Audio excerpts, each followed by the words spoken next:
always wanted to become a walking laboratory of social engagement, to resonate other people's feelings, thoughts, intentions, motivations in the act of being with them. As a scientist, I always wanted to measure that resonance, that sense of the other that happens so quickly, in a blink of an eye. We intuit other people's feelings. We know the meaning of their actions even before they happen. We're always in this stance of being the object of somebody else's subjectivity. We do that all the time. We just can't shake it off. It's so important that the very tools that we use to understand ourselves, to understand the world around them, is shaped by that stance. We're social to the core. So my journey in autism really started when I lived in a residential unit for adults with autism. Most of those individuals had spent most of their lives in long-stay hospitals. This is a long time ago. And for them, autism was devastating. They had profound intellectual disabilities. They didn't talk. But most of all, they were extraordinarily isolated from the world around them, from their environment and from the people. In fact, at the time, if you walked into a school for individuals with autism, you hear a lot of noise, plenty of commotion, actions, people doing things. But they're always doing things by themselves. So they may be looking at the lights in the ceiling, or they may be isolated in a corner, or they might be engaged in these repetitive movements, in self-stimulatory movements that led them nowhere. Extremely, extremely isolated. Well, now we know that autism is this disruption, the disruption of this resonance that I'm telling you. These are survival skills. These are survival skills that we inherited over many, many hundreds of thousands of years of evolution. You see, babies are born in a state of utter fragility. Without the caregiver, they wouldn't survive. So it stands to reason that nature would endow them with these mechanisms of survival. They orient to the caregiver from the first days and weeks of life. Babies prefer to hear human sounds rather than just sounds in the environment. They prefer to look at people rather than at things. And even as they're looking at people, they look at people's eyes, because the eye is the window to the other person's experiences. So much so that they even prefer to look at people who are looking at them rather than people who are looking away. Well, they orient to the caregiver seeks the baby. And it's out of this mutually reinforcing choreography that a lot that is of importance to the emergence of mind, the social brain, depend on. We always think about autism as something that happens later on in life. It doesn't. It begins with the beginning of life. As babies engage with caregivers, they soon realize that, there is something in between the ears that is very important. It's invisible. You can't see, but it's really critical. And that thing is called attention. And they learn soon enough, even before they can utter one word, that they can take that attention and move somewhere in order to get things they want. They also learn to follow other people's gaze, because whatever people are looking at is what they're thinking about. And soon enough, they start to learn about the meaning of things. Because when somebody is looking at something or somebody is pointing at something, they're not just getting a directional cue, they are getting the other person's meaning of that thing, the attitude. And soon enough, they start building this body of meanings, but meanings that were acquired within the realm of social interaction. Those are meanings that are acquired as part of their shared experiences with others. Well, this is a little 50-month-old little girl, and she has autism. And I am coming so close to her that I'm maybe 2 inches from her face, and she's quite oblivious to me. Imagine if I did that to you. and I came 2 inches from your face, you'd do probably 2 things, wouldn't you? You would recoil, you would call the police, you would do something, because it's virtually impossible to penetrate somebody's physical space and not get that reaction. We do so, remember, intuitively, effortlessly. This is our body wisdom. It's not something that is mediated by our language. Our body just knows that. And we've known that for a long time. And this is not something that happens to humans only. It happens to some of our phyletic cousins. Because if you're a monkey, and you look at another monkey, and that monkey has a higher hierarchy position than you, and that is considered to be a signal of threat, well, you are not going to be alive for long. So something that in other species are survival mechanisms, without them they wouldn't basically live, we bring into the context of human beings, and this is what we need to simply act socially. Now, she is oblivious to me, and I'm so close to her, and you think, maybe she can see you, maybe she can hear you. Well, a few minutes later, she goes to the corner of the room, and she finds a tiny little piece of candy, an M&M. So I could not attract her attention, but something, a thing, did. Now, most of us make a big dichotomy between the world of things and the world of people. Now, for this girl, that division line is not so clear, and the world of people is not attracting her as much as we would like. Now, remember that we learn a great deal by sharing experiences. Now, what she is doing right now is that her path of learning is diverging, moment by moment, as she is isolating herself further and further. So, we feel sometimes that the brain is deterministic. The brain determines who we're going to be. But in fact, the brain also becomes who we are. And at the same time that her behaviors are taken away from the realm of social interaction, this is what's happening with her mind, and this is what's happening with her brain. Well, autism is the most strongly genetic condition of all developmental disorders. And it's a brain disorder. It's a disorder that begins much prior to the time that the child is born. We now know that there is a very broad spectrum of autism. There are those individuals who are profoundly intellectually disabled, but there are those that are gifted. There are those individuals who don't talk at all. There are those individuals who talk too much. There are those individuals that if you observe them in their school, you see them running the periphery fence of the school all day if you let them. To those individuals who cannot stop coming to you and trying to engage you repeatedly, relentlessly, but often in an awkward fashion, without that immediate resonance. Well, this is much more prevalent than we thought at the time. When I started in this field, we thought that there were 4 individuals with autism per 10,000, a very rare condition. Well, now we know it's more like 1 in 100.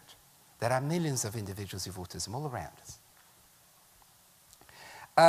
The societal cost of this condition is huge. In the US alone, maybe $35 to $80 billion. And you know what? Most of those funds are associated with adolescents, and particularly adults, who are severely disabled. Individuals who need wraparound services that are very, very intensive. And those services can cost in excess of $60,000 to $80,000 a year. Those are individuals who did not benefit from early treatment. Because now we know that autism creates itself as they diverge in that pathway of learning that I mentioned to you. Were we to be able to identify this condition at an earlier point and intervene and treat, I can tell you, and this has been probably something that has changed my life in the past 10 years, this notion that we can absolutely attenuate this condition. Also, we have a window of opportunity because the brain is malleable for just so long. And that window of opportunity happens in the first 3 years of life. It's not that that window closes. It doesn't. But it diminishes considerably. And yet, the median age of diagnosis in this country is still about 5 years. And in disadvantaged populations, the populations that don't have access to clinical services, rural populations, minorities, the age of diagnosis is later still. which is almost as if I were to tell you that we are condemning those communities to have individuals with autism whose condition is going to be more severe. So I feel that we have a bioethical imperative. The science is there, but no science is of relevance if it doesn't have an impact on the community. And we just can't afford that missed opportunity because children with autism become adults with autism. And we feel that those things that we can do for these children, for those families early on, will have lifetime consequences for the child, for the family, and for the community at large. So this is our view of autism. There are over 100 genes that are associated with autism. In fact, we believe that there are going to be something between 300 and 600 genes associated with autism, and genetic anomalies, much more than just genes. And we actually have a bit of a question here. Because if there are so many different causes of autism, how do you go from those liabilities to the actual syndrome? Because people like myself, when we walk into a playroom, we recognize the child as having autism. So how do you go from multiple causes to a syndrome that has some homogeneity? And the answer is what lies in between, which is development. And in fact, we are very interested in those first 2 years of life. Because those liabilities don't necessarily convert into autism. Autism creates itself. Were we to be able to intervene during those years of life, we might attenuate for some, and God knows, maybe even prevent for others. So how do we do that? How do we enter that feeling of resonance? How do we enter another person's being? I remember when I interacted with that 15-month-older, that the things that came to my mind was, how do you come into her world? Is she thinking about me? Is she thinking about others? Well, it's hard to do that. So we had to create the technologies. We had to basically step inside her body. We had to see the world through her eyes. And so in the past many years, we've been sort of building these new technologies that are based on eye tracking. We can see moment by moment what children are engaging with. Well, this is my colleague Warren Jones, with whom we've been building these methods, the studies for the past 12 years. And you see there, happy 5-month-older. It's a 5-month little boy who is going to watch things that are brought from his world. His mom, the caregiver, but also experiences that he would have were he to be in his daycare. What we want is to embrace that world and bring it into our laboratory. But in order for us to do that, we had to create these very sophisticated measures. Measures of how people, how little babies, how newborns engage with the world moment by moment. What is important and what is not. Well, we created those measures, and here what you see is what we call a funnel of attention. You're watching a video, those frames are separated by about a second through the eyes of 35 typically developing 2-year-olds.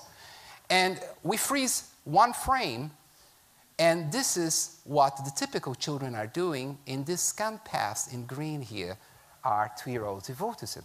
So on that frame, the children who are typical are watching this, the emotional expression of that little boy as he's fighting a little bit with the little girl. What are the children with autism doing? They are focusing on the revolving door, opening and shutting. Well, I can tell you that this divergence that you're seeing here doesn't happen only in our 5-minute experiment. It happens moment by moment in their real lives. And their minds are being formed, and our brains are being specialized in something other than what is happening with the typical peers. Well, we took a construct from our pediatrician friends, the concept of growth charts. You know, when you take a child to the pediatrician, and so you have physical height and weight. Well, we decided they were going to create growth charts of social engagement. And we saw children from the time that they are born, and what you see here on the x-axis is 2, 3, 4, 5, 6 months, and 9 until about the age of 24 months. And this is the percent of their viewing time that they're focusing on people's eyes. And this is their growth chart. They start over here, they love people's eyes, and it remains quite stable. It sort of goes up a little bit in those initial months. Now let's see what's happening with babies who became autistic. It's something very different. It starts way up here, but then it's a free fall. It's very much like they brought into this world a reflex that orients them to people, but it has no traction. It's almost as if that stimulus, you're not exerting influence on what happens as they navigate their daily lives. Now, we thought that those data were so powerful in a way that we wanted to see what happened in the first 6 months of life. Because if you interact with a 2 and a 3-month-old, you'd be surprised by how social those babies are. And what we see in the first 6 months of life is that those two groups can be segregated very easily. And using these kinds of measures and many others, what we found out is that our science could in fact identify this condition early on. We didn't have to wait for the behaviors of autism to emerge in the second year of life. If we measure things that are evolutionarily highly conserved and developmentally very early emerging, things that are online from the first weeks of life, we could push the detection of autism all the way to those first months. And that's what we are doing now. Now, we can create the very best technologies and the very best methods to identify the children. But this would be for naught if we didn't have an impact on what happens in their reality in the community. Now, we want those devices, of course, to be deployed by those who are in the trenches, our colleagues, the primary care physicians, who see every child. And we need to transform those technologies into something that is going to add value to their practice, because they have to see so many children. And we want to do that universally, so that we don't miss any child. But this would be immoral if we also did not have an infrastructure for intervention, for treatment. We need to be able to work with the families, to support the families, to manage those first years with them. We need to be able to really go from universal screening to universal access to treatment, because those treatments are going to change these children's and those families' lives. Now, when we think about what we can do in those first years, I can tell you, having been in this field for so long, one feels really rejuvenated. There is a sense that the science that one worked on can actually have an impact on realities, preventing, in fact, those experiences that I really started in my journey in this field. I thought at the time that this was an intractable condition. No longer we can do a great deal of things. And the idea is not to cure autism. That's not the idea. What we want is to make sure that those individuals with autism can be free from the devastating consequences that come with it at times, the profound intellectual disabilities, the lack of language, the profound isolation.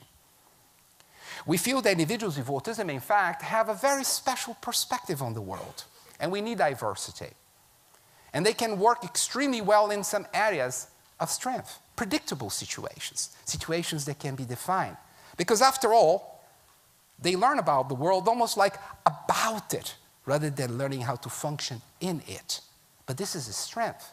If you're working, for example, in technology, and there are those individuals who have incredible artistic abilities, we want them to be free of that. We want that the next generations of individuals with autism will be able not only to express their strengths, but to fulfill their promise. Well, thank you for listening to me.